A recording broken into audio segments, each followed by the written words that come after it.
Men of War issue 7, written by James Robinson, art by Phil Winslade. This is completely unconnected to all the previous Men of War stuff. That story is over, and this is just a completely different thing to round out this single issue, honestly, because this even wraps itself up. So, meet George Saint, SAS, which I believe is British Special Air Service or something. The story opens up with them in, I believe, Iran or Iraq or some Middle Eastern country, and he's talking to his teammate, and the teammate's like, hey, we're going home. We're going to be doing security at the Olympics this year. Isn't that cool? And they're like, yeah. I don't know. I feel kind of bad leaving when there's so much work to still be done. And we see them on a cliff top with their other teammates, but just a whole bunch of slaughtered insurgents around them, of the Taliban specifically.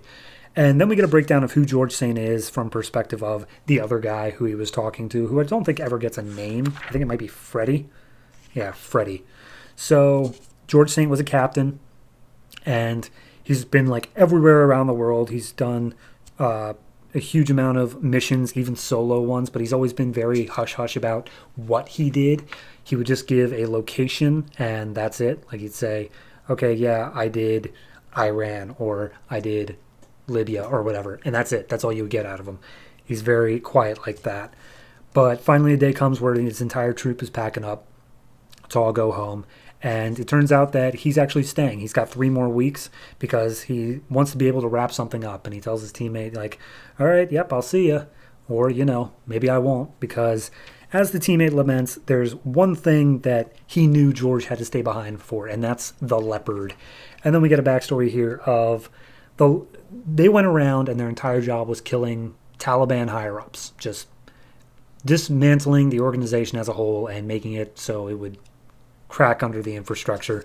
And they did a really good job of it, but as it turns out, there was one guy named the Leopard who was just beyond reach. They were unable to get to him, and he was a very, very, very bad dude. So George goes in solo into this giant red field of poppies where he knows the leopard is, I guess, and he comes across all of his men, and just one by one, with nothing but a knife, just starts hitman style assassinating them, quick slash across the throat.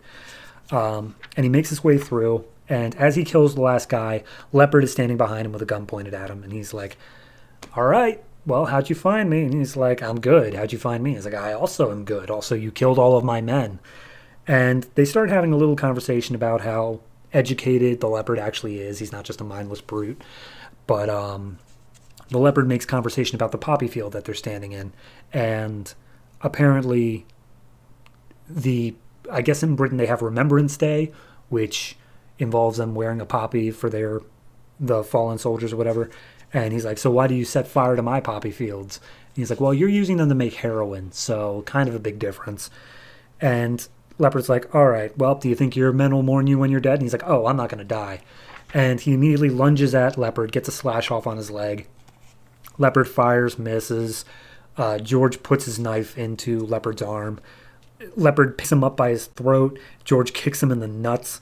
And then Leopard drops him and pulls the knife out.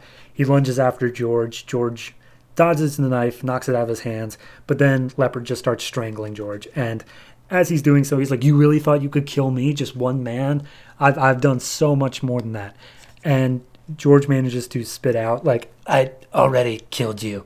He's like, what was that? And he's like, that first slash, it got your femoral artery. And he looks down and he realizes, Wile E. Coyote style, he's lost too much blood. And he just passes out on top of George. So George gets up and the narration picks up. But George sets fire to the field of poppies, like he said he was going to. And the narration tells us how George came back into the barracks just a few days later. He didn't say where he went, what he did, but his voice was a little bit hoarse. So maybe he caught a cold on the trip. Bump, bump, bump, bump, bump. So, yeah, it's fine. For a one-shot story, it's fine on its own. Of just, okay, here's George Saint, and here's a cool thing he did. I don't feel like we really got that much of who is George Saint. He's just a silent badass. And that's fine for these stories. I'm not complaining that that's all we get, but it definitely feels like the character lived and died for this comic. we weren't setting up for, oh, maybe we'll see George Saint in something else. It's like, nah, we knew he was a one shot, and this is all that you're ever going to get. So we're good.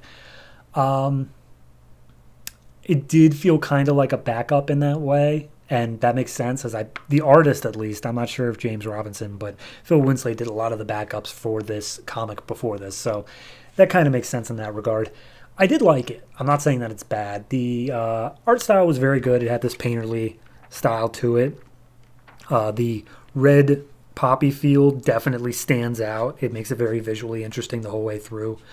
But yeah, no, it's writing wise. It knew it was self-contained. It didn't try to do anything too big. It was just, here's a guy on a mission, and he does it.